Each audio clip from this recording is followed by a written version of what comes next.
Presence is a supernatural drama directed by Steven Soderbergh and written by David Koepp.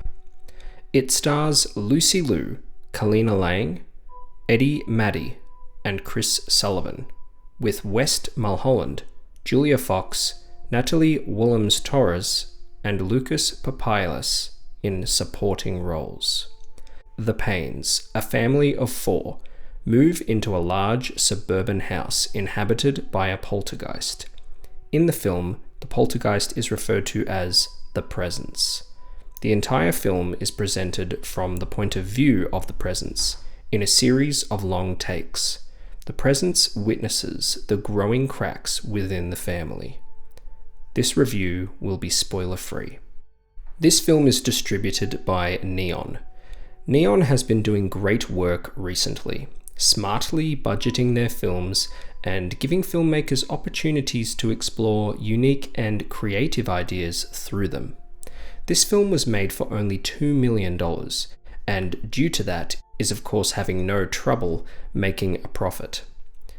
Next to A24, Neon is my favourite studio in the business at the moment, producing recent successes such as Longlegs, Anora, Anatomy of a Fall, Triangle of Sadness, Spencer, and Parasite. Steven Soderbergh is an interesting director. In all honesty, I am unfamiliar with most of his work. Most will agree that he has solidified himself with films like Ocean's 11, Traffic, Erin Brockovich, and Sex, Lies, and Videotape. Side Effects and Unsane are some underrated films of his. Keep an eye out for his upcoming film Black Bag. I think it looks interesting. Soderbergh directs Presence in a hypnotizing way. I was transfixed in the first half, curious as to what the film was building. As we do not witness the family before they move into the house, we are dropped into their story. Nuggets of information are placed in each scene which help us to piece things together throughout the first act. This isn't done in a super subtle way, but it's subtle enough to be impressive. There is a lot of love within this family, but there's also a lot of disconnect, conflict, and internalized pain.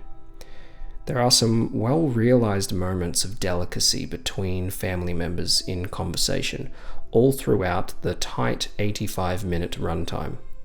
The cinematography is dreamy, it floats through scenes in an expertly stabilized way.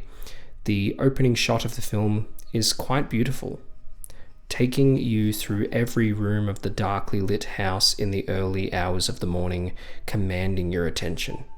The film utilizes a lot of nice natural lighting, which makes it feel relatable.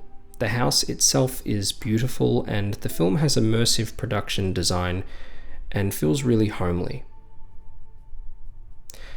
Music is largely absent from the film, but I really appreciated the understated piano-based score that often set the right mood in many scenes.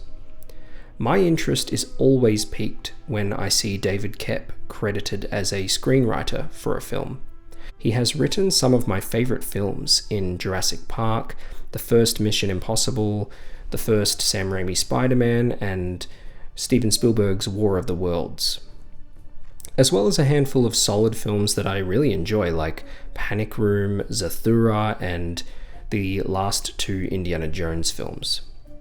He is also the writer for the upcoming Jurassic World Rebirth, which I feel gives it promise in a way that I haven't felt for any of the Jurassic Park sequels.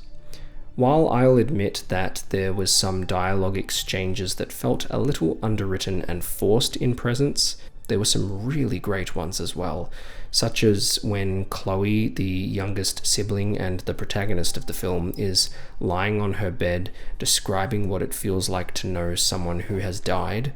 That was a really fantastic scene. The entire cast do a great job in the film, especially considering they have to display subtlety without the luxury of camera close-ups. It has been a long time since I have seen Lucy Liu in a film, And I am reminded of how good she is here as Rebecca, the mother of the family. She holds a tension throughout the whole film that makes you focus on her in every scene. Chris Sullivan plays Chris, the father of the family, and he has a few key scenes that really endear you to him. You see everyone's shades and perspectives, but it is Chris that is the glue of the family. He's the connector.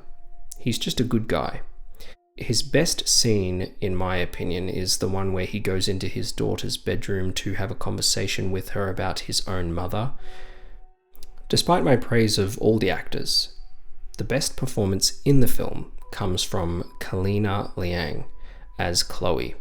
She is the one that we follow.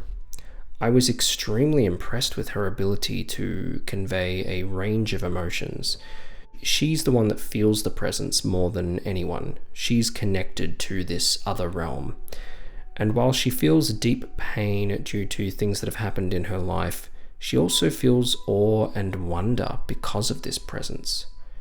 She's careless with some of her behaviors due to her trauma, but she also longs for connection. Before this film, I had no knowledge of Kalina Liang as an actress, but I'm really looking forward to seeing more from her now. As a meditation on death, I think that this film is quite good. It is an inspired spin on the haunted house genre. Not something entirely new, but it does feel fresh in ways that I haven't really felt since the first Paranormal Activity. And similar to the bare bones approach to that film, I really admire this one.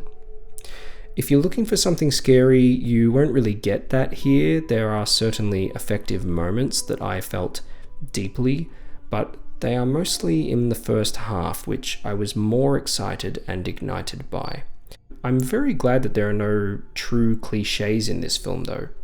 There are a few points where you think there is going to be, with doors shutting and stuff like that, but they do a really good job at sort of subverting what you think is going to happen in those minor moments. The second half didn't do much for me emotionally, but I still liked where the story went.